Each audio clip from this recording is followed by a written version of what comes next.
Jamie is Senior Fellow and former Director of the Centre for the Analysis of Social Media at Demos.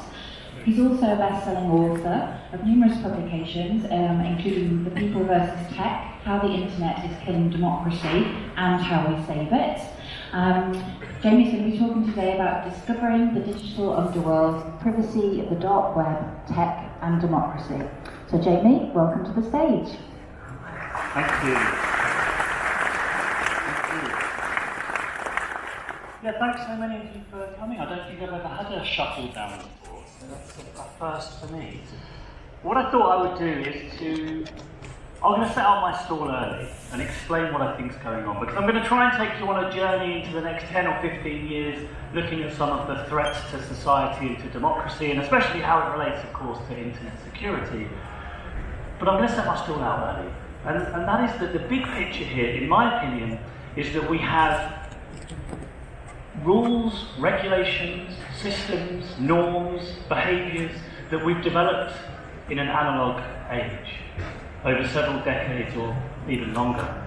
And suddenly, along comes digital technology and it doesn't seem to work anymore. All those rules that we created don't seem to function properly. And many of the problems that I think we're going through at the moment in society is essentially a function of that incompatibility. That problem of trying to make our old systems work in a very different world to the one in which they were created. Whether it's Russian bots or trolls or untraceable cryptocurrencies or election manipulation, many of them are about the fact that the rules do not work very well anymore. And I sometimes think it's more than just rules. I remember, some of you are old enough to remember, like I am, what you had to do to go and get your photos developed. You know, when I think about it, it was crazy when you had to go to Boots. Some of you remember going to Boots and paying £5.99 to get 21 holiday snaps, most of which were usually underdeveloped or overdeveloped, and nothing seemed to be good enough. If you try and tell that to a 21-year-old now, I think they would think it was crazy. Because the world, of course, has moved on to Instagram and Snapchat, where you can filter things, personalise things, share them with anyone in the world at no cost. But many of our rules are essentially still about going to Boots and getting your photos developed that way. And that incompatibility problem is at the heart of many of the things that we face. Now, I'm going to take you on a little tour of the Darknet in a moment. But before we get onto the Darknet, I want to take you through one of the big stories of last year and why I think this illustrates my point. And that is the story of, I just thought I'd put Alexander Nix, the CEO of Cambridge Analytica, up here first thing to wake you all up. You know, just have him staring.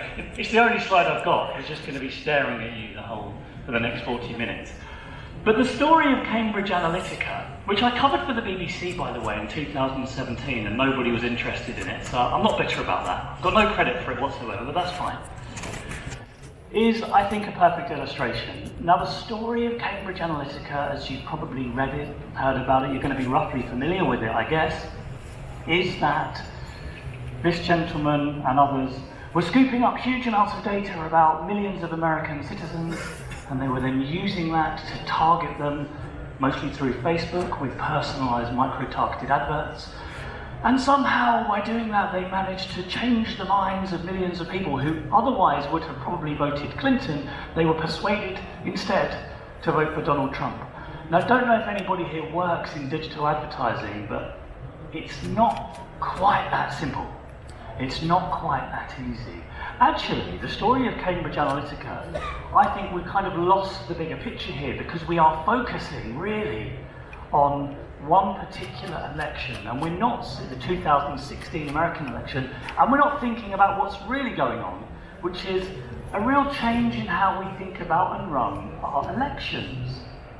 So what Cambridge Analytica did, to be brief, is they did manage to purchase or collect around 5,000 data points on 250 million Americans, most of which was acquired perfectly legally through data brokerage companies. You know, what websites have you visited, what card you own, your mortgage repayment rates, magazine subscriptions, all stuff that you can buy, and created profiles on those people. Now, one thing that they did that was slightly unusual was this idea of psychographic profiling, which was, I don't know, did anyone, please put your hands up if you did, but did anybody in this room ever go onto Facebook a couple of years ago and fill in one of those surveys that asked you to, if you wanted to find out what type of personality type you were? Did anyone fill one of those in? One person. It's all your fault, sir, I'm afraid. Yeah. The rest of you are far too sceptical to be doing anything like this. But what you were doing, probably, and what hundreds of thousands of other people did as well, was they were filling in a standardised personality survey developed by psychologists over several years called an Ocean survey, which is designed to work out your exact personality type. Now, all of us apparently sit on a kind of five domain personality scale system, and it's called an Ocean system, and Ocean stands for openness, conscientiousness, extroversion, agreeableness, and neuroticism.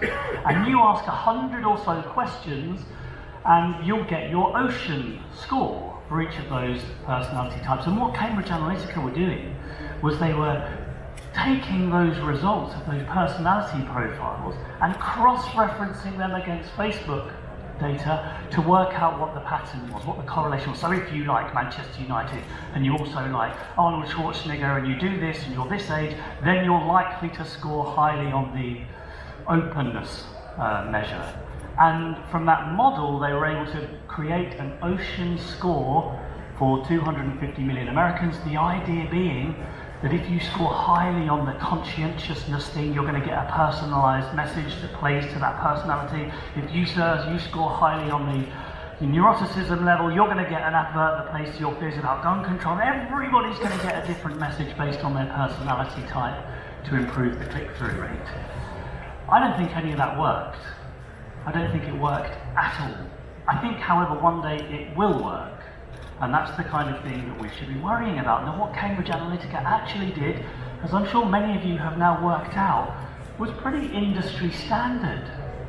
Lots of people are doing the same thing. I have a number of friends that work in this field that when they were reading about all the news stories about Cambridge Analytica were thinking, oh my God, wait till they hear about what we're doing in my company.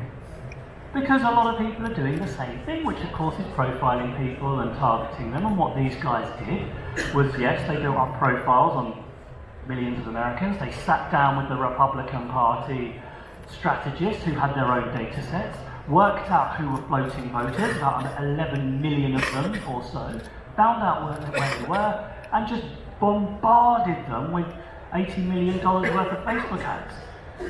Did it make a difference? Yeah, maybe. They won the election. I mean, there were 3 key swing states where Cambridge Analytica advised the Trump campaign to invest a lot of money because they said we can win them. Wisconsin, Michigan, and Pennsylvania.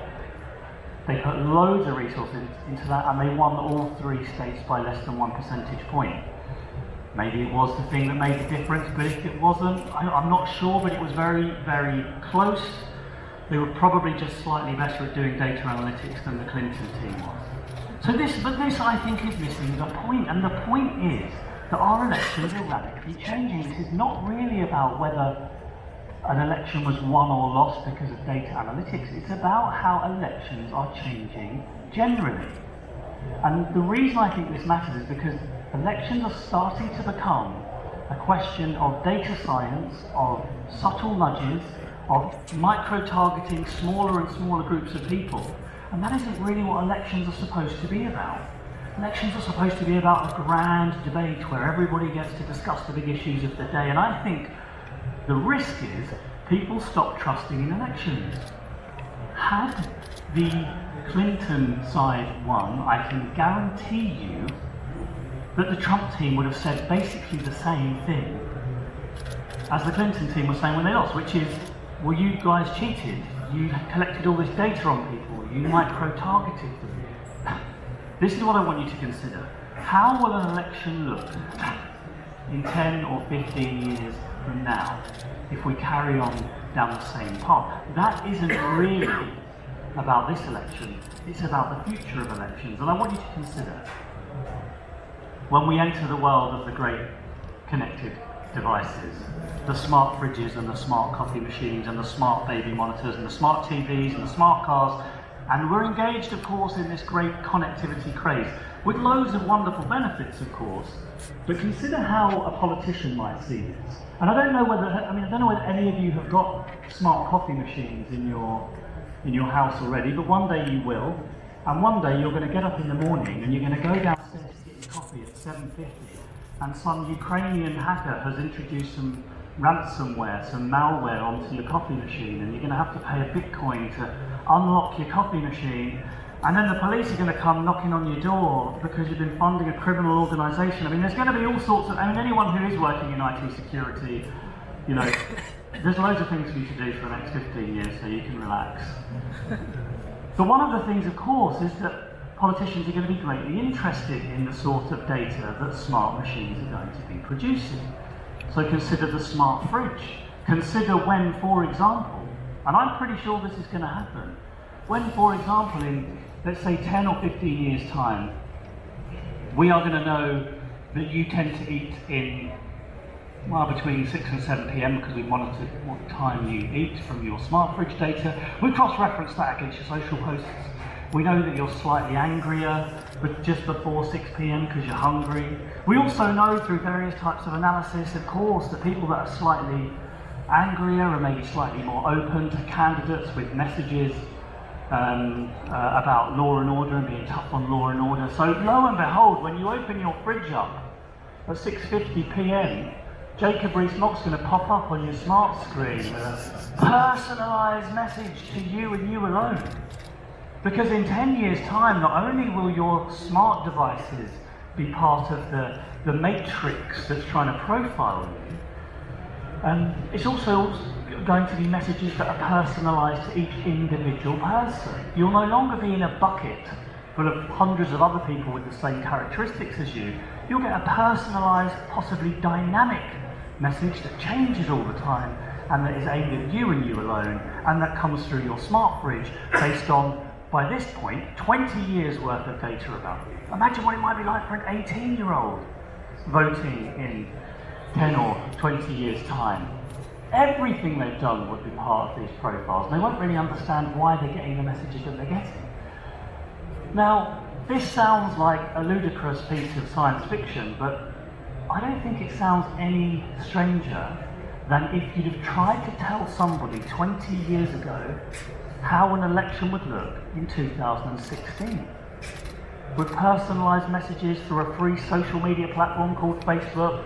This would have sounded crazy. If you'd have told me this in 1997, my first election, I would not have believed it. But this is what the future of elections will look like. And so the question then becomes, how can you effectively run an election that people trust when it's coming through personalised, dynamic, possibly machine-generated content through your smart fridge? I don't think anyone's really thinking about that question. But they're the things we need to worry about. Because the danger is that if we can't create rules or systems or pieces of software or whatever that allows us to run elections that people trust in this world, then people will stop believing in elections. They'll always accuse the other side of having cheated. That essentially is what the problem has been with this Cambridge Analytica story, that the regulators can't keep on top of it.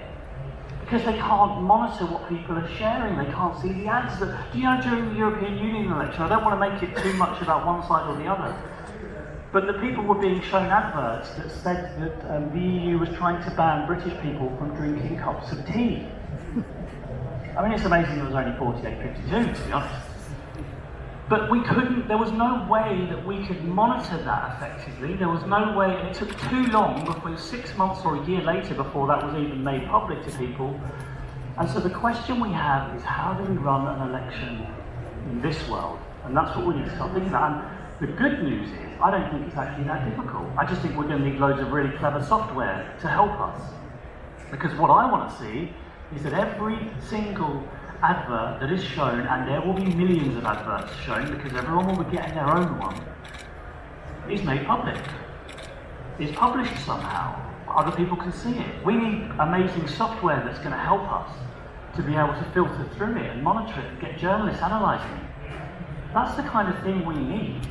I don't think it's actually beyond the wit of man to figure this one out.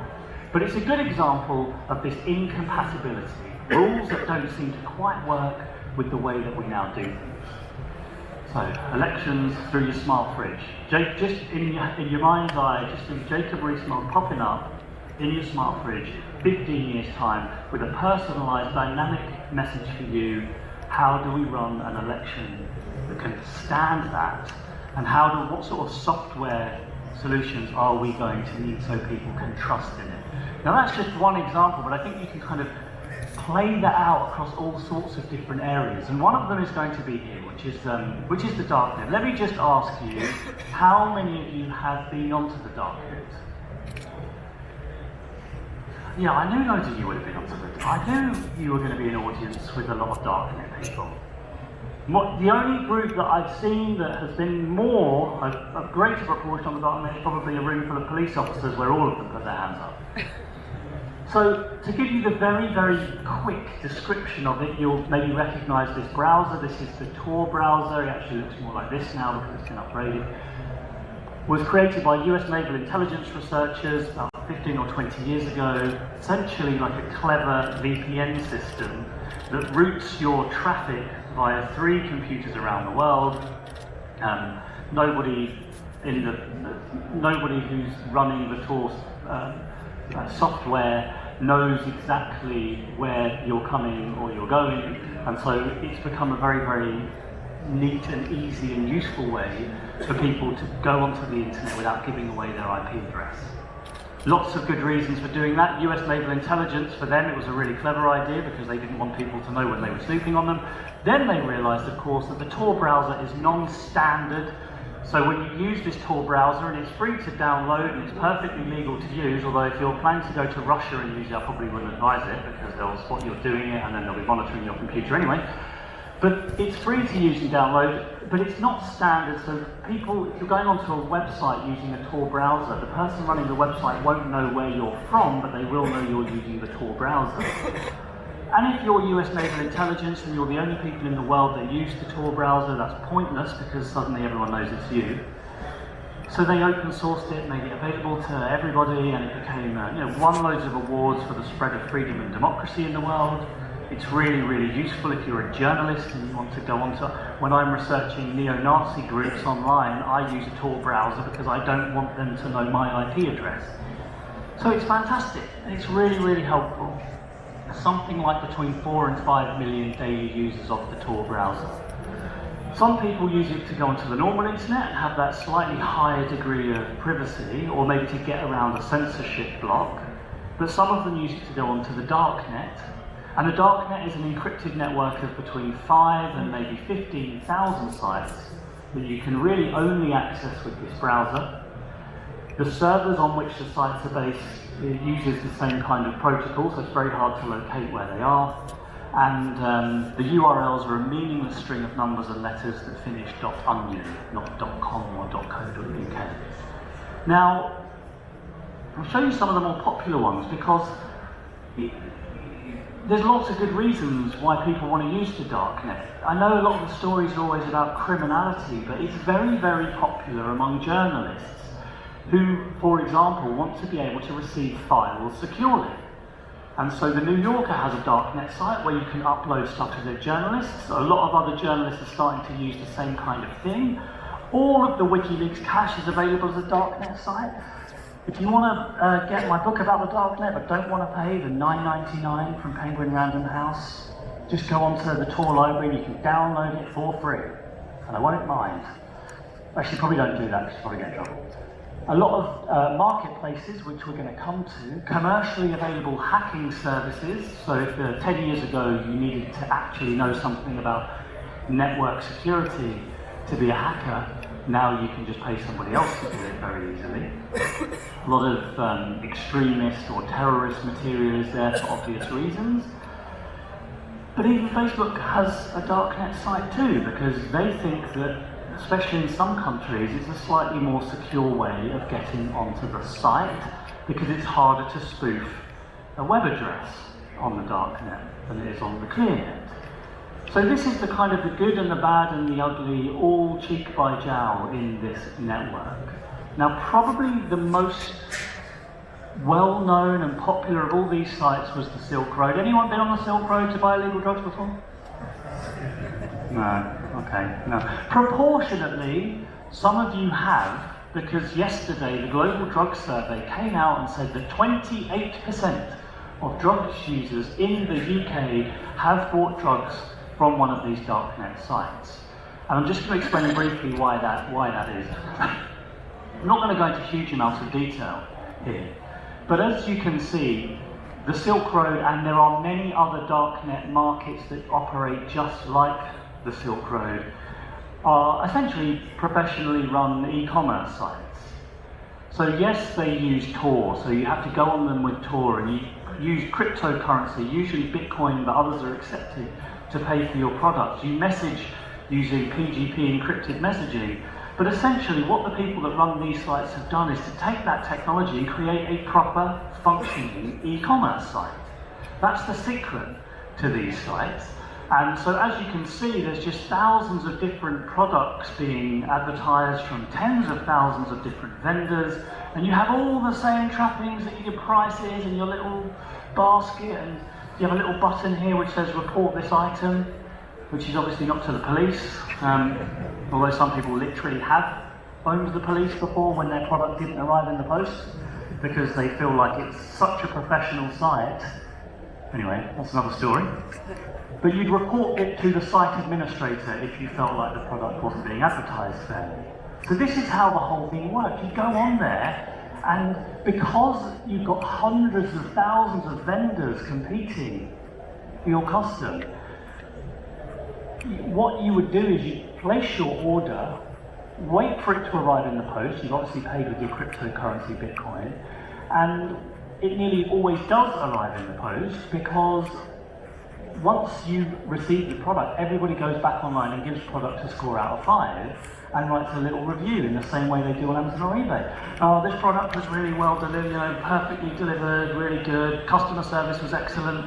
And the result of that, predictably enough, this introduction of competition choice, was that the price of these products started to go down and the quality started to go up, because it's suddenly a functioning marketplace. Honestly, you'll never find more polite drug dealers than you will on the Silk Road. I would communicate with them, dear sir, thank you very much for your inquiry.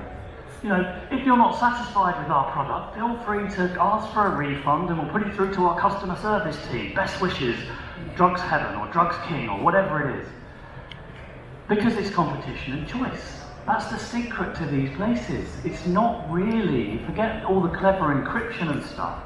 It's all about creating a functioning marketplace. This is why they became so popular. And because they're operating in the fringes, of course, they become very, very creative.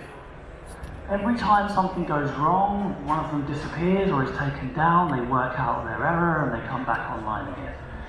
There was one vendor on this site that was selling organic and fair trade cocaine, who would even say, we're not getting our drugs from dodgy Colombian drugs lords.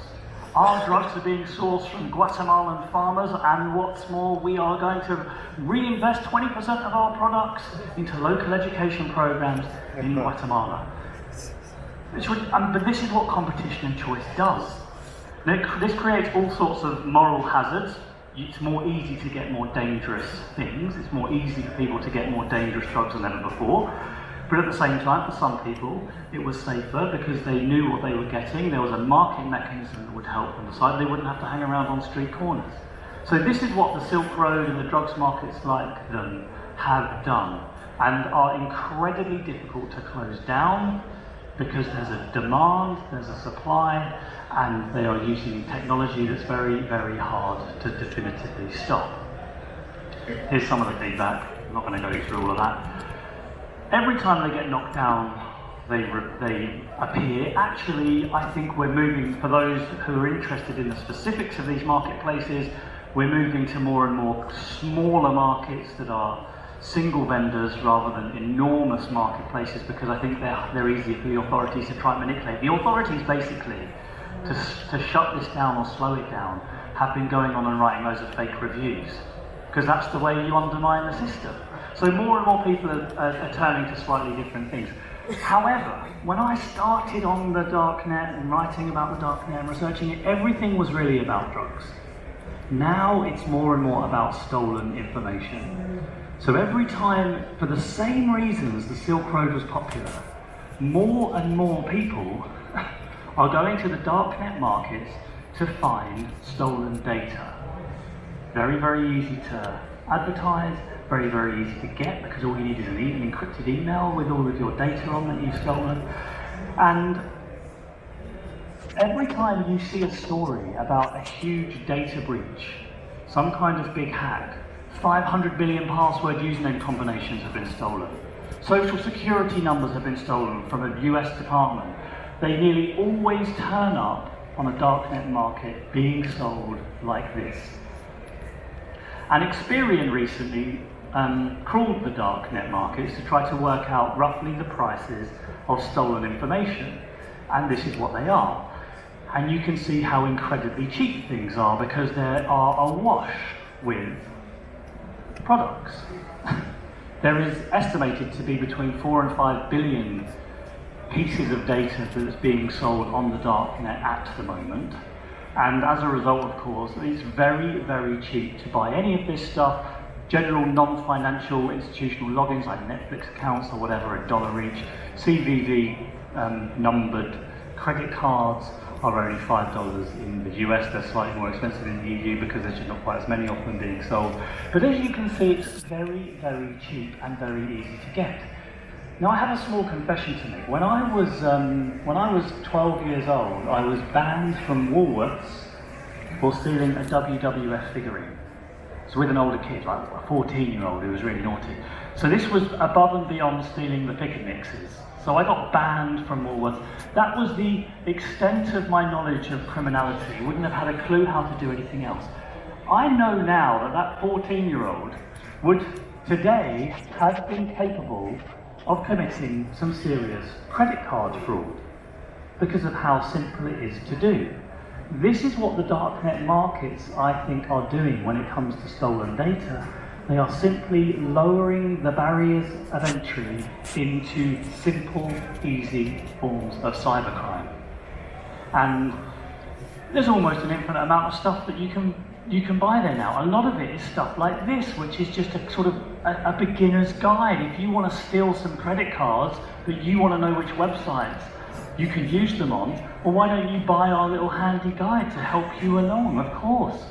Oh, you get PayPal stuff, there's your social security. Every time train tickets in the UK go up, someone pops up selling stolen train tickets on the Darknet. Young people's data, all sorts. So every time, this is part of the problem I think that we have. There's no easy way of stopping these marketplaces in stolen data. That means there is always now going to be an online, vibrant, Silk Road-esque with buy one, get one free offers, stolen information, stolen passwords, being bought and sold by people all over the world. Now those marketplaces, I think, are your kind of beginners, your beginner space. This is where people go to do the easy stuff. But anyone who is maybe more sophisticated will probably go into one of the other bits of the Darknet, which is these closed, password-protected forums, where the top end, the very latest exploits are being bought and sold. The very latest techniques in social engineering are being discussed and shared. In a sense, it's the same problem, which is every single time a weakness or a bit of a flaw, a vulnerability is identified, it's not just the person that's found it that has access to it, they can then share it with thousands of people almost immediately in a marketplace or a forum. Here are some of the more top-end credit card, stolen credit card and hacking forums that operate on the Darknet with, I should say, the same kind of terrible branding that you'd get anywhere else, including my favourite one, which is a Mr. Bean branded credit card forum. But just to give you a small example of how sort of creative and fast-moving these guys are, all of us at the moment in our various industries are excited by, nervous about machine learning. How can we use artificial intelligence to make our jobs easier? Well, criminals are thinking about exactly the same thing. Of course, they're always thinking about the same stuff we're thinking about, and they're usually doing it before we are. So to give you an example, a few months ago, an FBI agent goes onto this site, the Queen of Cards, and does what FBI agents periodically do, which is to purchase a batch of stolen credit cards that are fresh on the forum to see where they are, to see whether they work, to see whether you can pick up any clues about what's the current state of the stolen credit card market. Now, the criminals that ran this site, however, had collected some data. They'd got a data set of known purchases on credit card forums from FBI agents that they'd shared amongst themselves. And then they created another data set of known purchases from good, honest, decent criminals who are just there to buy their credit cards.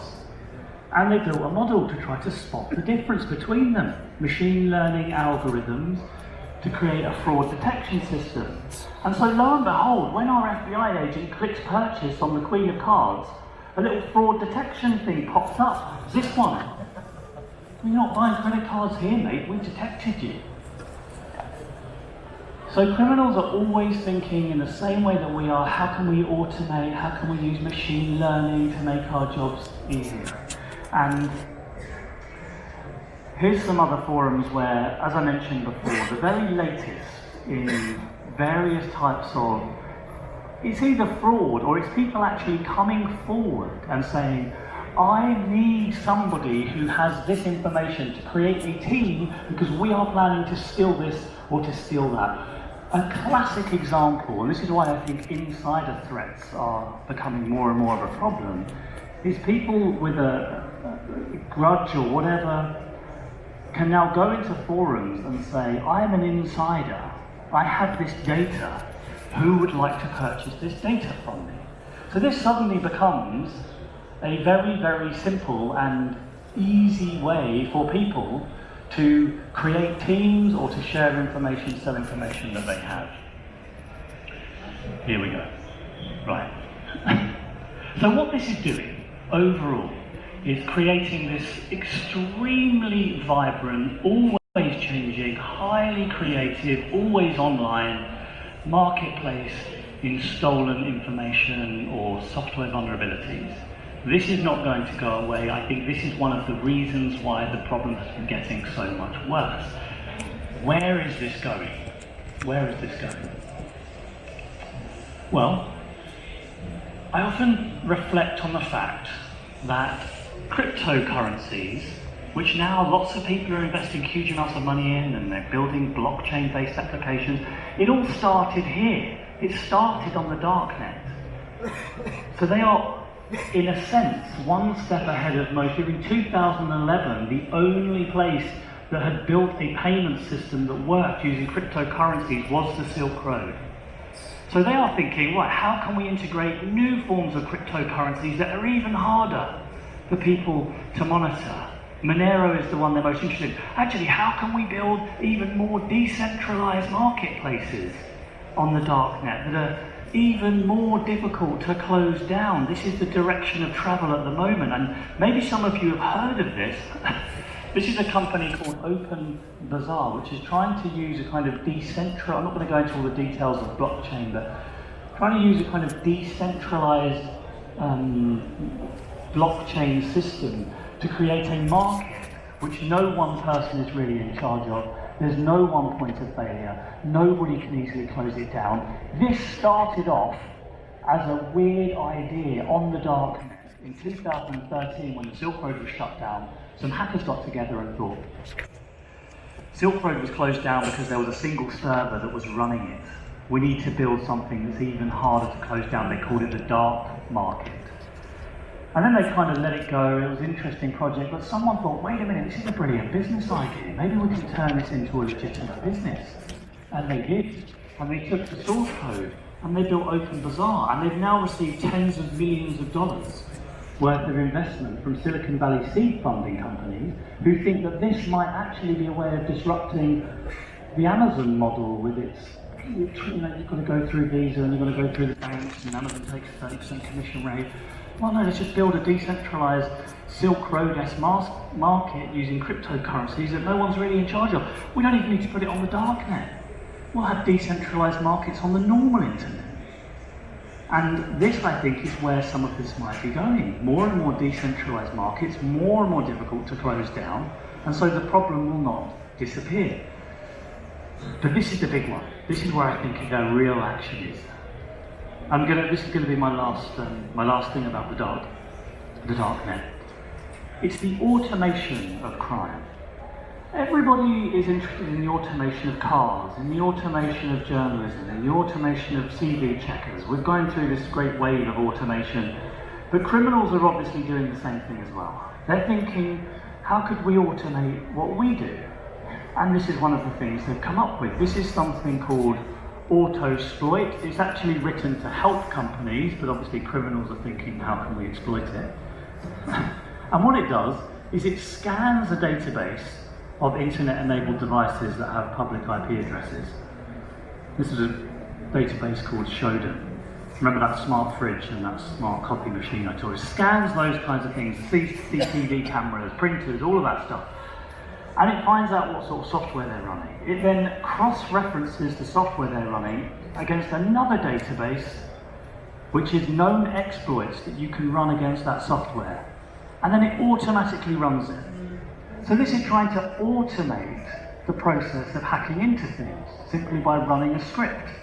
Surely this is the future of crime. More and more of it will become automated.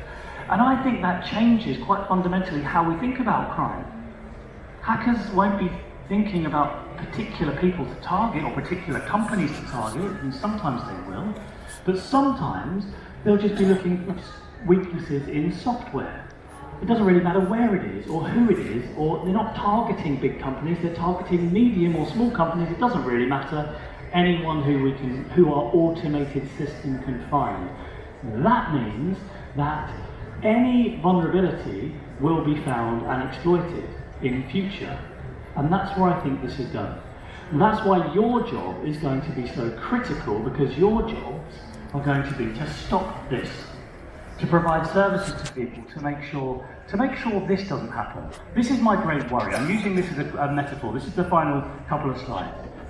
This isn't an irresponsible driver, it could be, it's a self-driving truck.